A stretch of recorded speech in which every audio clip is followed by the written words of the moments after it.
Estem a Olesa de Bonesvalls, a l'Alt Penedès. Aquí, a la meva esquerra, a la vostra dreta, a la pantalla, tenim l'Hospital d'Olesa de Bonesvalls. Aquest hospital no us penseu pas que era per curar malalts. No. El senyor Guillem II de Cervelló se'l va fer construir per expiar els propis pecats, que es veu que en tenia molts. D'aquí el nom d'hospital, sí?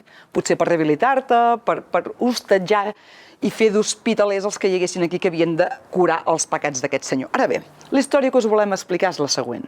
Es veu que aquí, al barri de l'hospital, els veïns estaven confrontats, es barallaven, despotricaven els uns als altres i el senyor Guillem va prendre una decisió. Per tal de que no es barallessin més, els va ordenar que cada dia s'havien d'escombrar tots al carrer.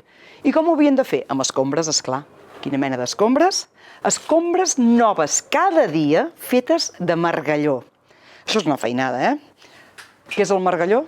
Vinga, va, que us l'ensenyo, anem-lo a veure. Això és un margalló.